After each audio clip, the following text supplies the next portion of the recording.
Hello दोस्तों, आप देख रहे हैं फिल्मी दुनिया टाकी और आज का movie catch me if you can. Movie के शुरू में हम कार्ल नाम के एक FBI ऑफिसर को देखते हैं जो फ्रांस के एक जेल में आए हैं एक कैदी को ले जाने के लिए और उस कैदी का नाम था फ्रैंक। कार्ल जब फ्रैंक को फ्लाइट में लेके जा रहा था तब उसे एक सवाल पूछता है कि फ्रैंक, तुमने लॉ का एग्ज़ाम कैसे पास कर लिया। जवाब में फ्रैंक कहता है कि नहीं बोलूँगा।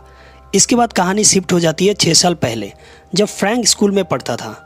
फ्रैंक का पिता बैंक से बहुत मोटा रकम उधार लिया हुआ था और वो चुका नहीं पाया था, जिस कारण से बैंक उनके कार को जब्त कर लिया था। साथ ही साथ उनके घर को भी जब्त कर लिया था, जिस कारण से उन्हें दूसरी जगह एक छोटा घर में शिफ्ट होना पड़ा था।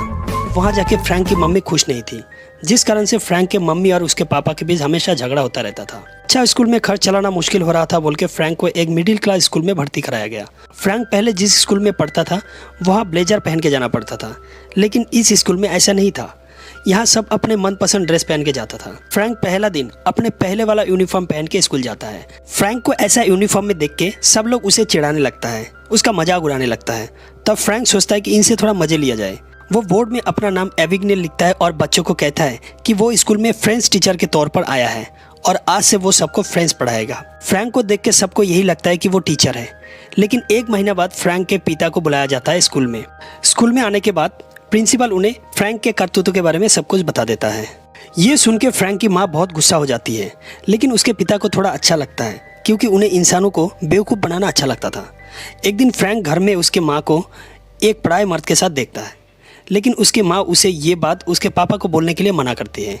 फ्रैंक भी ये बात छुपा लेता है क्योंकि वो जानता था कि उसके पापा उसके माँ को कितना प्यार करता था। लेकिन एक दिन फ्रैंक देखता है उसकी माँ उसके पापा से डाइवोर्स मांग रही है। फ्रैंक उसके पापा को बहुत रोकने के लिए बोलता है, लेकिन उसका पापा एक भी बात नहीं करता है। फ्रैंक की माँ उसे किसी एक को चुनने के लिए बोलती है, लेकिन फ्रैंक के लिए ये फैसला लेना बहुत ही मुश्किल था। इसलिए वो घर से भाग के एक रेल स्टेशन में पहुंच जाता है, लेकिन वहाँ वो क्या खाएगा, उसके पास पैसा नहीं था। उसके बैग में उसके पिता का कुछ चेक पड़ा हुआ था। फ्रैंक का दिमाग में एक प्लान आता है।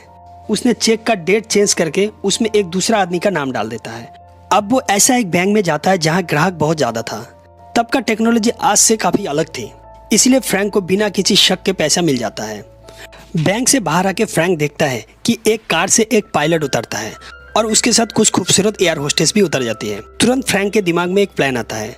फ्रैंक सोच लेता है कि वो अब नकली पायलट बनेगा, लेकिन पायलट बनने के लिए तो उसके बारे में जानकारी लेना ज़रूरी है। तब फ्रैंक एक रिटायर्ड पायलट के पास जाता है और उन्हें कहता है कि वो स्कूल मैगजीन के लिए एक आर्टिकल लिख रहा है जिसमें उसे पायलट के बारे में लिखना है। इस तरह उसने पायलट की हर एक बात को जान लेता है। अब उसे बस एक बैच और एक यूनिफॉर्म चाहिए था। उसने उस रिटायर्ड ऑफिसर से उसका पुराना बैच मांग लेता है। उसके बाद वो एयरलाइन में फ़ोन करके कहता है कि वो एक को पायलट है और आज उसका पहला दिन है, लेकिन उसने अपना यूनिफॉर्म कहीं खो दिया है।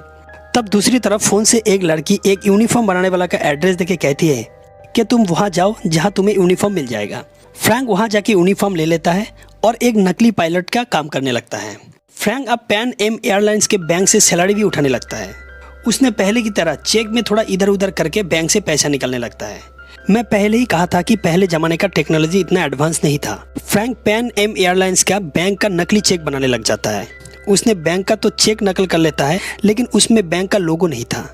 अब लोगो कहाँ से मिलेगा? उसने बाजार से कुछ खिलौना प्लेन खरीद के लाता है जिसमें पैन एम एयरलाइंस का ऑफिशियल लोगो लगा हुआ था। उसने उस प्लेनों को रात भर पानी में डुबा के रखता है, फिर वहाँ से स्टिकर निकल के चेक पे लगा देता है और उस चेक को एक बाइबल के ठीक बीचों बीच रख देता है। 2 दिन बाद जब चेक निकलता था तब पता ही नहीं चलता था कि वो नकली चेक था कि असली चेक। ऐसे उसने बहुत चेक बैंक में जमा करके पैसा निकाल लेता था। एक दिन जब फ्रैंक प्लेन में एक पायलट बन के सफर कर रहा था तब उस पे एक एयर होस्टेस की नजर पड़ती है। वो समझ जाती है कि फ्रैंक पायलट नहीं एक फ्रॉड है, लेकिन फ्रैंक उससे भी तेज था। वो उस एयर होस्टेस को अपने प्यार के जाल में फंसा लेता है। इधर फ्रैंक का ये कारनामे के बारे में FBI को खबर लग जाता है। FBI एक टीम बनाता है जिसमें एक शातिर एजेंट था जिसका नाम था कार्ल।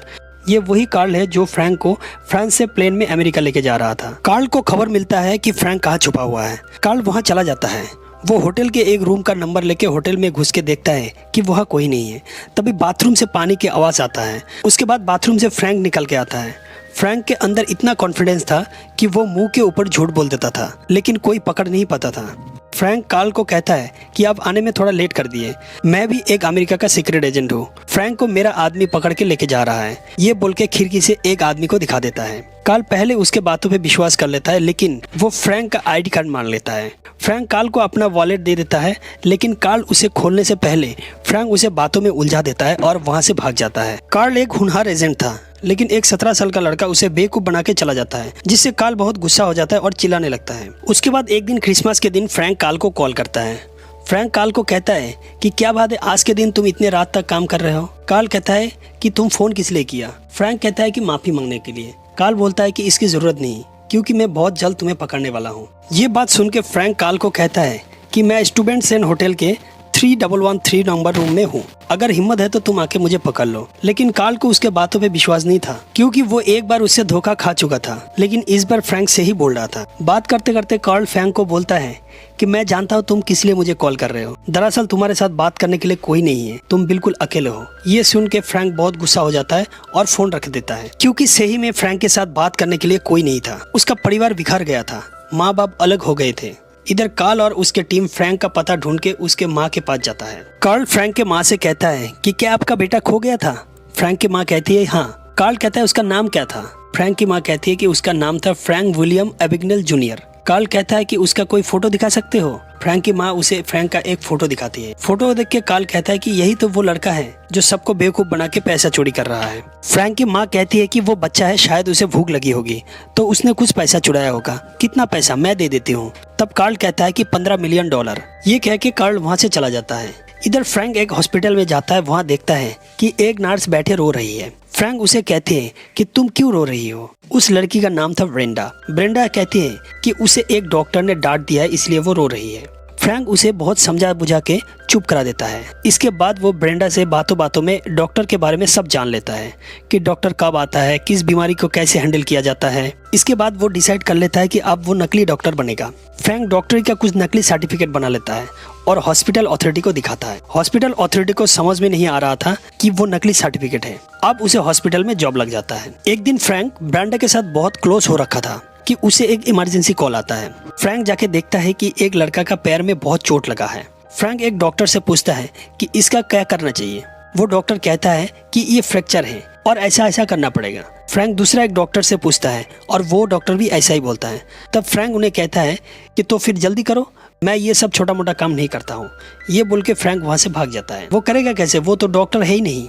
इधर फ्रैंक को ब्रेंडा से सच में प्यार हो गया था। फ्रैंक ब्रेंडा से शादी करने के लिए पूछता है और ब्रेंडा मान जाती है।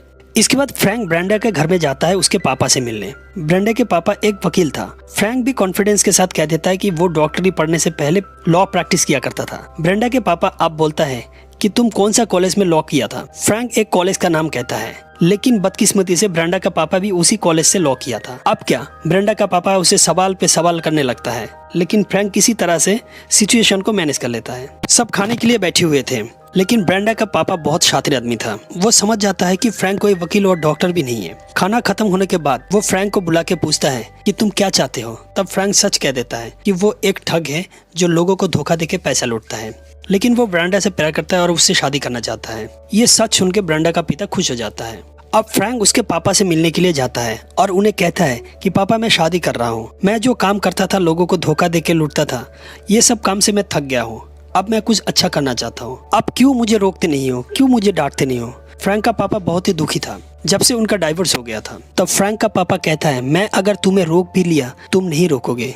ये सुन के फ्रैंक वहाँ से गुस्सा होकर चला जाता है। दूसरा दिन था क्रिसमस। फ्रैंक कार्ल को कॉल करता है और कहता है कि कार्ल, मैं ये सब करते करते थक गया हूँ। अब मैं अच्छा बन के रहना चाहता हूँ, तुम मेरा पीछा करना छोड़ दो। जानते हो मैं शादी कर रहा हूँ। लेकिन कार्ल उसके बातों पे विश्वास नहीं करता है और कहता है कि तुम कुछ भी बोलो, मैं तुम्हें पकड़ के रहूंगा और तुम्हें मालूम है कि मैं तुम्हारे बहुत नजदीक हूँ, इसलिए तुम ऐसे बोल रहे हो। तब फ्रैंक उसे कहता है कि catch me if you can. अब शादी के दिन कार्ल उसका टीम लेके ब्रेंडा के घर पहुंच जाता है। वहाँ ब्रेंडा के पापा से फ्रैंक का फोटो दिखा के कहता है कि हम इस लड़का को ढूंढ रहे हैं, हम उससे मिलना चाहते हैं। तब ब्रेंडा के पापा कहता है कि क्यों नहीं, वो तो मेरा होने वाला दामाद है। कार्ल कहता है कि वो अभी कहाँ है। ब्रेंडा के पापा कहता है कि वो अभी ऊपर के कमरे में है। इधर फ्रैंक ब्रेंडा को रूम में सब सच बता देता है कि वो कोई डॉक्टर या वकील नहीं है, वो तो एक चोर है जो लोगों को ठगा के पैसा कमाता था। और आज तक जो भी उससे कहा था सब झूठ था, सिवाय एक बात के कि वो उसे बहुत प्यार करता था। फ्रैंक कहता है कि ये देखो मेरे पास बहुत पैसा है, मैं ये सब पैसा लेके जा रहा हूँ, कल तुम मायामी एयरपोर्ट में मेरे साथ मिलना। ये कह के फ्रैंक वहाँ से भाग जाता है। दूसरा दिन फ्रैंक अपने वादे के अनुसार मायामी एयरपोर्ट में पहुंच जाता है, लेकिन ब्रेंडा वहाँ FBI के साथ आती है। उस वक्त फ्रैंक के दिमाग में बस एक ही बात चलने लगता है कि वो कैसे वहाँ से बच के निकले। फ्रैंक वहाँ एक एयर होस्टेस ट्रेनिंग सेंटर में जाता है और 8 एयर होस्टेस को लेकर वहाँ से निकल जाता है। वो सब इतनी खूबसूरत थी कि FBI की नज़र उनके ऊपर से हट ही नहीं पाया था। बाहर आके फ्रैंक कार्ल को फ़ोन करता है और कहता है कि बाहर कार में एक लड़का पायलट का ड्रेस पहन के बैठा हुआ है। कार्ल दौड़ के वहाँ जाके देखता है कि वहाँ एक लड़का बैठा हुआ है, लेकिन वो लड़का फ्रैंक नहीं, कोई दूसरा है। वो लड़का कार्ल को कहता है कि किसी ने उसे $100 देके ऐसा करने के लिए कहा था। कार्ल गुस्से से चिल्लाने लगता है क्योंकि इस बार भी फ्रैंक उसको चकमा देके भाग गया था। इसके बाद 7 महीना गुजर जाता है। फ्रैंक फ्रांस में एक जगह नकली चेक बना रहा था। कार्ल वहाँ पहुँच जाता है। उस दिन था क्रिसमस का दिन। इस बार फ्रैंक भाग नहीं पाता है। फ्रैंक कार्ल को देख के नॉर्मल बात करने लगता है, जैसे कि वो बहुत दिनों से कार्ल को जानता है। लेकिन कार्ल उसे कहता है कि फ्रैंक, बाहर बहुत फ्रांस के पुलिस गन लेके खड़े हैं, अगर तुम भागने की कोशिश की तो तुम्हें शूट कर देगा, क्योंकि तुम फ्रांस के बहुत बैंक से बहुत पैसा चुराए हो। फ्रैंक हंसते हंसते कहता है कि मैं जानता हूँ तुम मुझसे झूठ बोल रहे हो, जैसे मैं तुम्हें झूठ बोलता था। लेकिन कार्ल कहता है कि फ्रैंक, मैं झूठ नहीं बोल रहा हूँ। इस बार फ्रैंक कार्ल की बात विश्वास कर लेता है और हथकड़ी पहन के बाहर आ जाता है। लेकिन बाहर आके देखता है कि वहाँ कोई नहीं है। तब फ्रैंक कहता है कि तुम झूठ बोल रहे थे। ठीक तभी 10-12 पुलिस की कार वहां आ जाता है और फ्रैंक को उठा के लेके जाने लगता है।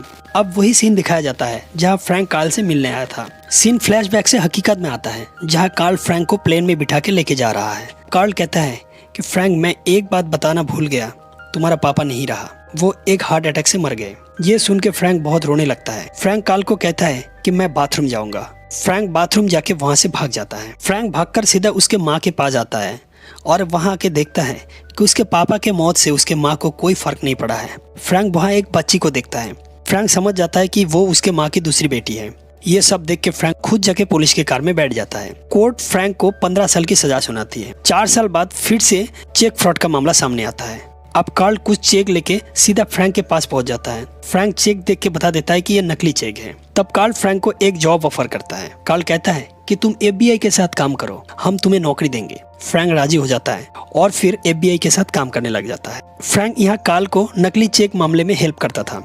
अब एक दिन फ्राइडे को फ्रैंक कार्ल से कहता है कि कल तो सैटरडे है, उसके बाद संडे है, ये 2 दिन तुम क्या करोगे? कार्ल कहता है कि मैं अपने परिवार से मिलने जाऊंगा। तब फ्रैंक कहता है तो मैं अकेला यहाँ क्या करूंगा? कार्ल कहता है कि मैं क्या जानूं। तब फ्रैंक सोचता है कि वो फिर से पुरानी जिंदगी में वापस जाएगा। फ्रैंक एक पायलट का ड्रेस पहन के वहां से जाने लगता है। कार्ल जाके फ्रैंक को रोकता है और कहता है कि तुम कहाँ जा रहे हो? फ्रैंक कहता है कि मुझे अकेले अच्छा नहीं लग रहा है, मैं फिर से पुरानी जिंदगी में वापस जा रहा हूँ।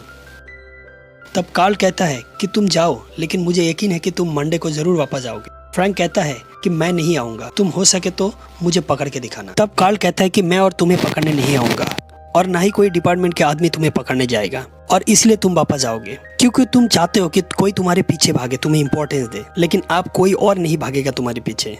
ये कह के कार्ल वहां से चला जाता है। मंडे को कार्ल फ्रैंक के लिए ऑफिस में इंतजार करता रहता है, लेकिन फ्रैंक नहीं आता है। लेकिन एक वक्त फ्रैंक सच में वापस आता है। ये देख के कार्ल बहुत खुश हो जाता है। अब कार्ल दोबारा फ्रैंक से पूछता है कि फ्रैंक तुम बताओ ना, लॉ का एग्जाम कैसे पास किया? इस बार भी फ्रैंक बताने से इनकार करता है। तब कार्ल उसको दोबारा जोर देता है कि तुम बताओ ना, लॉ का एग्जाम कैसे पास कर लिया? तब फ्रैंक कहता है कि मैं अगर बताऊं तो तुम्हें विश्वास नहीं होगा। मैं जिंदगी में ये काम ईमानदारी से किया है। मैं 2 हफ्ता रात दिन बहुत पढ़ाई किया और खुद के दम पे लॉ का एग्जाम पास किया। ये सुन के कार्ल बहुत खुश हो जाता है और ये मूवी यहीं पे खत्म हो जाती है। लास्ट में एक मजे की बात बताऊं, ये जो कहानी आप सुन रहे थे, इसका हर एक कैरेक्टर रियल है। ये फ्रैंक विलियम एबेगनेल जूनियर का लिखा हुआ एक ऑटोबायोग्राफी है, जिसे फिल्म का शक्ल दिया गया है। तो उम्मीद करता हूँ कि आपको कहानी अच्छी लगी होगी। तो जाने से पहले वीडियो को एक लाइक कर देना, और अगर चैनल में नए हैं तो चैनल को सब्सक्राइब करके बेल आइकन को प्रेस कर देना अगले वीडियो की नोटिफिकेशन पाने के लिए। तो मिलते हैं अगले वीडियो में एक नई कहानी के साथ। तब तक के लिए बाय बाय।